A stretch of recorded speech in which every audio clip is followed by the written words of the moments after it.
কি বলবো বন্ধুরা, এই পিঠাটা এতটাই নরম তুলতুলে হয় যে এটা একেবারে দেখুন মুখে দেওয়া মাত্রই কিন্তু একেবারে মিলিয়ে যাবে। এটাকে কিন্তু খুব বেশি জোরে চাপ দেওয়া যাবে না, তাহলেই কিন্তু একেবারে ভেঙে যাবে। নমস্কার বন্ধুরা, অনুভার রান্নাঘরে আরও একটি নতুন পর্বে সবাইকে স্বাগত জানাচ্ছি। বন্ধুরা, ভাপা পিঠা তো আপনারা অনেক রকমভাবে খেয়েছেন, তবে আমি সুজি দিয়ে যে ভাপা পিঠাটি আপনাদের তৈরি করে দেখাবো, এইভাবে একবার খেয়ে দেখুন, খেতে কিন্তু খুবই ভালো লাগবে। আর তাছাড়া দেখতে দেখতে তো শীতকাল এসেই গেল, আর শীতের দিনে কিন্তু এরকম গরম গরম ভাপা পিঠা খেতে খুবই ভালো লাগে। আর সর্বোপরি কথা কি জানেন তো, এই ভাপা পিঠা বানাতে কিন্তু একেবারে কোনো রকমের কোনো তেমন ঝামেলাই পোহাতে হবে না। খুবই অল্প উপকরণে কিন্তু আপনি খুব সহজভাবে দুর্দান্ত স্বাদের একটা ভাপা পিঠা বাড়িতেই তৈরি করতে পারবেন।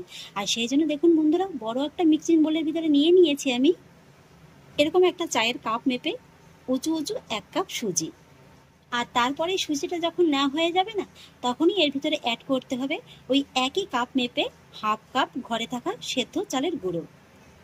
এখানে আপনারা যে কোনো একটা বাটি কিংবা কাপ মেপে নিতে পারেন, তবে যে কোনো একটাই কিন্তু নেবেন, তাহলে কিন্তু আপনাদের মেজারমেন্ট মাপটা দিতে খুবই সুবিধা হবে। আর তারপর সুজি আর চালের গুঁড়োটা যখন নেওয়া হয়ে যাবে, তখনই এর ভিতরে অ্যাড করতে হবে চিনি। আর সেই জন্য দেখুন এখানে আমি ওই একই কাপের লেবেল করে 1 কাপ চিনি নিয়েছি। চিনিটা যদি আপনারা একটু বেশি পছন্দ করেন তাহলে একটু বাড়িয়ে দিতে পারেন, আবার কম পছন্দ করলে কমিয়েও দিতে পারেন। আর একটু খেয়াল করে দেখুন বন্ধুরা, এখানে কিন্তু আমি এই যে একটু মোটা দানা চিনিটা ব্যবহার করেছি। আপনারা যদি চিকন দানা চিনিটা ব্যবহার করেন তাহলে কিন্তু চিনির পরিমাণটা একটু বাড়িয়ে দেবেন। আর এবার আমি এর ভিতরে অ্যাড করব স্বাদ অনুযায়ী লবণ। লবণটা দেখুন 1 চামচের 3-এর 1 ভাগের মতো নিয়েছি। লবণটা এখানে ব্যবহার করবেন ঠিকই, তবে খুব বেশি কিন্তু অ্যাড করতে যাবেন না, তাহলে কিন্তু আবার এই পিঠাটা খেতে ভালো লাগবে না। এবার এই সমস্ত শুকনো উপকরণগুলোকে প্রথমে একবার ভালোভাবে মিশিয়ে নেব। শুকনো উপকরণগুলোকে আমি খুব ভালোভাবে মিশিয়ে নিয়েছি। আর এবার বন্ধুরা, মেইন যে উপকরণটা টক দই, সেটাকে আমি এবার সুজির ভিতরে অ্যাড করব। প্রথমে দেখুন ওই একই কাপ মেপে 1 কাপ টক দই নিয়েছি। দইটা যদি খুব বেশি টক হয় তাহলে কি করবেন, জলটাকে ঝরিয়ে নেবেন। এখানে দেখুন বন্ধুরা, আমার দইয়ের ভিতরে কিন্তু খুব একটা জল নেই। আর প্রথমে 1 কাপ দই দেওয়ার পরে দেখুন আমি আবারও 1.5 টেবিল চামচের মতো দইটা নিয়ে নিয়েছি, এটাকেও দিয়ে দেবো। এবার এই দইটাকে সুজি আর চালের গুঁড়োর সঙ্গে এইভাবে একবার প্রথমে খুব ভালোভাবে মিশিয়ে নেব। দইটাকে আমি সুজি আর চালের গুঁড়োর সঙ্গে খুব ভালোভাবে মিশিয়ে নিয়েছি। আর মেশানোর পরে দেখুন বন্ধুরা, এর ঘনত্বটা কিন্তু ঠিক এরকমই এসছে, এই যে দেখুন। আর তারপরে দইটা যখন সুজির সঙ্গে খুব ভালোভাবে মেশানো হয়ে যাবে না, তখনই কিন্তু এর ভিতরে অ্যাড করতে হবে গরম দুধ। এখানে আমি ওই একই কাপ মেপে 1 কাপ গরম দুধ দিয়েছি। প্রথমে এইভাবে অল্প অল্প করে দেব, আর তারপরে সুজির সঙ্গে খুব ভালোভাবে মিশিয়ে নেব। এইভাবে কিন্তু বন্ধুরা অবশ্যই গরম দুধটা দেওয়ার চেষ্টা করবেন, কারণ এই গরম দুধটা দেওয়ার কারণে কিন্তু চিনিটা খুব তাড়াতাড়ি গলে যাবে, আর সুজিটাও খুব তাড়াতাড়ি একেবারে নরম হয়ে যাবে। আর সেক্ষেত্রে কিন্তু এই ভাপা পিঠাটা খেতে খুবই ভালো লাগবে, খুবই স্মুথলি তৈরি হবে। আর একবারে কিন্তু পুরো দুধটা দিয়ে ব্যাটারটা রেডি করতে যাবেন না, এইভাবে অল্প অল্প করে দিতে হবে, আর তারপর ব্যাটারটিকে রেডি করে নিতে হবে। দুধটাকেও কিন্তু আমি খুব ভালোভাবে নেড়েচেড়ে মিশিয়ে নিয়েছি। আর এটাকে কিন্তু খুব বেশি সময় নিয়ে মেশানোর প্রয়োজন নেই, জাস্ট দুধটাকে একটু ভালোভাবে মিশিয়ে নিলেই হয়ে যাবে। আর এবার আমি আপনাদের মোটামুটি ঠিক কতটা পরিমাণে দুধ লেগেছে সেটাও একবার দেখিয়ে দিচ্ছি। এই যে দেখুন, এখানে আমি 1 কাপের মতো দুধটা নিয়েছিলাম, পুরো 1 কাপ কিন্তু দুধটা লাগেনি, হাফ কাপের থেকে একটু বেশি পরিমাণে লেগেছে। আর ব্যাটারের ঘনত্বটাও একবার দেখিয়ে দিচ্ছি। এই যে দেখুন বন্ধুরা, এই ব্যাটারটা কিন্তু একেবারে যে খুব বেশি পাতলা হবে তাও কিন্তু নয়, আবার একেবারে কিন্তু ঘন থকথকেও হবে না। এই যে দেখুন, একেবারে একটা পারফেক্ট ব্যাটার কিন্তু তৈরি হয়ে গেছে। একটা চামচের পিছন দিয়ে একবার দেখিয়ে দিচ্ছি। এই যে দেখুন, মোটা একটা আস্তরণের মতো পড়বে, আর এইভাবে টান দিলে কিন্তু একটা রাস্তার মতো দাগ পড়ে যাবে। আর এইভাবে যখন ব্যাটারটা খুব ভালোভাবে রেডি হয়ে যাবে না, তখনই কিন্তু অবশ্যই এই কাজটা করতে হবে, ঢাকা চাপা দিয়ে মিনিমাম 10 মিনিটের মতো রেস্টে রেখে দিতে হবে। এই 10 মিনিটের ভিতরে কিন্তু সুজি আর চালের গুঁড়োটা খুব ভালোভাবে ভিজে যাবে।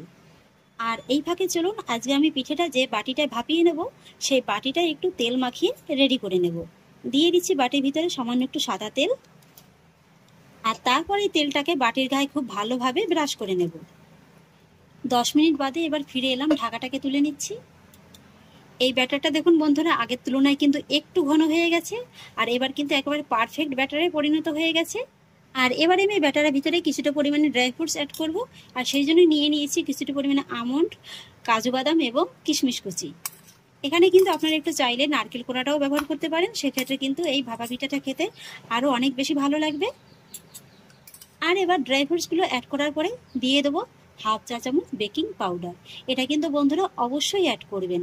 আর এখানে কিন্তু কোনো রকমভাবে বেকিং সোডাটা অ্যাড করতে যাবেন না, বেকিং পাউডারটাই অ্যাড করবেন। এবার আমি বেকিং পাউডার আর শুকনো ফলের উপকরণগুলোকে এই ব্যাটারের সঙ্গে খুব ভালোভাবে নেড়েচেড়ে একটু মিশিয়ে নেব। ব্যাস, সমস্ত উপকরণগুলো আমার খুব ভালোভাবে মিশিয়ে নেওয়া হয়ে গেছে।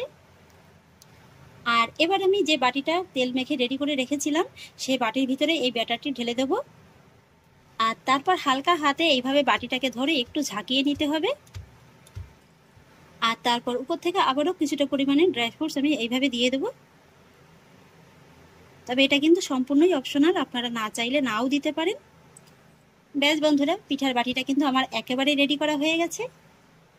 আর এবার দেখুন আমি পিঠাটিকে একটু ভাপিয়ে নেব। আর সেই জন্য একটা কড়াইতে কিছুটা পরিমাণে জল বসিয়ে দিয়ে তার উপরে বসিয়ে দিয়েছি একটা স্ট্যান্ড। আর জলটাকে কিন্তু এইভাবে খুব ভালোভাবে গরম করে নিতে হবে।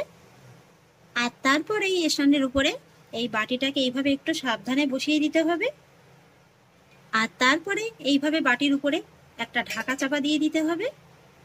এইভাবে কিন্তু অবশ্যই এই ঢাকা চাপাটা দেবেন, কারণ এইভাবে যখন পিঠাটা ভাপানো হবে তখন কিন্তু এই স্টিমটা আর পিঠার ভিতরে পড়তে পারবে না। আর তারপরে আবারও এইভাবে একটা ঢাকা চাপা দিয়ে দেব। আর তারপর গ্যাসের ফ্লেমটাকে একেবারে কমিয়ে দিয়ে 35 মিনিটের মতো আমি এই পিঠাটাকে ভাপিয়ে নেব।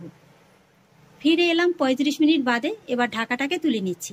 তবে জানেন তো বন্ধুরা, আমি কিন্তু 30 মিনিটের মাথায় একবার ঢাকাটাকে তুলে পিঠাটাকে চেক করে দেখেছিলাম। তবে পিঠাটা এতটাই ফুলেছে যে এই যে নিচের ঢাকাটা আছে না, নিচের ঢাকাটায় কিন্তু পিঠাটা একটু লেগে গিয়েছিল। তাই এইভাবে একটু আপনাদের এবার তুলে দেখিয়ে দিচ্ছি। এই যে দেখুন, একেবারে কিন্তু পুরো ঢাকাটাই লেগে গিয়েছিল। আমি এইভাবে একটু সমান করে দিয়েছি, এতে কিন্তু কোনো কিছু অসুবিধা নেই, খেতে কিন্তু একই রকম লাগবে। আর এবার আমি গ্যাসের ফ্লেমটাকে অফ করে দেব। আর তারপর আপনাদের একটু চেক করে দেখিয়ে দিচ্ছি যে পিঠাটা ঠিকঠাক মতো ভাপানো হয়েছে কিনা। এই যে দেখুন, একটা কাঠি ঢুকিয়ে দিলাম। এই যে দেখুন, কাঠির গায়ে কিন্তু একদম কোনো ব্যাটার লেগে নেই, তার মানে কিন্তু পিঠাটা একেবারে ঠিকঠাক ভাপানো হয়ে গেছে। আর এবারে আমি পিঠার বাটিটাকে একটু নামিয়ে হালকা করে একটু ঠান্ডা করে নেব। যেহেতু খুব গরম, এত গরম অবস্থায় তো আর বের করা যাবে না, তাই একটু হালকা ঠান্ডা করে নিতে হবে। পিঠাটাকে আমি হালকা একটু ঠান্ডা করে নিয়েছি। আর এবার আমি পিঠাটাকে এইভাবে একটু হাত দিয়ে ছাড়িয়ে নেব। এটাকে কিন্তু আলাদা করে আর চাকু দিয়ে ছাড়ানোর কোনো প্রয়োজন নেই। আর একটু ঠান্ডা হওয়ার পরে দেখতে পাবেন যে এটা কিন্তু খুব সহজেই একেবারে এইভাবে বাটির গাটা ছেড়ে দিয়েছে। এই যে দেখুন। আর তারপর পিঠাটা যখন খুব ভালোভাবে একটু ছাড়ানো হয়ে যাবে তখন এইভাবে একটা প্লেটের পরে আমি এইভাবে একটু আলতো হাতে রেখে ডিমোল্ড করে নেব। এটা দেখুন বন্ধুরা, কত সহজে একেবারে ডিমোল্ড হয়ে গেল। আর পিঠাটা দেখতে দেখুন বন্ধুরা কতটা লোভনীয় লাগছে। আর বাটির গায়ে দেখুন একদমই কিন্তু কোনো রকম ভাবে পিঠাটা লেগে যায়নি। কি বলবো বন্ধুরা, এই পিঠাটা এতটাই নরম তুলতুলে হয় যে এটা একেবারে দেখুন মুখে দেওয়া মাত্রই কিন্তু একেবারে মিলিয়ে যাবে। এই যে দেখুন, এটাকে কিন্তু খুব বেশি জোরে চাপ দেওয়া যাবে না, তাহলেই কিন্তু একেবারে ভেঙে যাবে। আপনাদের একটু কেটেও দেখিয়ে দিচ্ছি।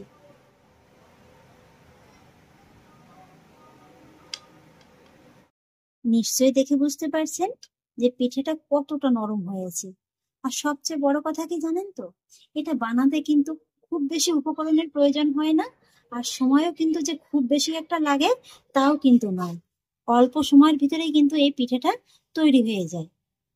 শীতের কনকনে ঠান্ডায় এরকম ধোয়া ওঠা গরম গরম সুজির ভাপা পিঠা একবার তৈরি করে খেয়ে দেখুন। কথা দিচ্ছি বন্ধুরা, একবার খেলে কিন্তু বারবারই খেতে মন চাইবে। এই যে দেখুন, এতটাই সফট আর জালিদার হয়েছে না যে মুখে দেওয়া মাত্রই কিন্তু একেবারে মিলিয়ে যাবে। এই যে দেখুন বন্ধুরা, কতটা অসংখ্য জালিদার হয়েছে। কাছ থেকে একবার দেখিয়ে দিচ্ছি, দেখে নিশ্চয়ই বুঝতে পারছেন। তাহলে আশা করছি বন্ধুরা, সুজি দিয়ে এই নতুন স্বাদের ভাপা পিঠা রেসিপিটি আপনাদেরও খুব ভালো লেগেছে। যদি ভালো লেগে থাকে তাহলে আমাকে অবশ্যই একটা লাইক এবং কমেন্ট করবেন, সেই সঙ্গে বন্ধুদের সঙ্গে শেয়ার করবেন। আর প্লিজ বন্ধুরা, যদি আমার পরিবারের নতুন সদস্য হয়ে থাকেন তাহলে একটা সাবস্ক্রাইব করে পাশে থাকা বেল আইকনটি প্রেস করে দেবেন। ফিরে আসছি এরকমই পরের অন্য কোনো নতুন রেসিপি নিয়ে। সবাই ভালো থাকুন, সুস্থ থাকুন। ধন্যবাদ।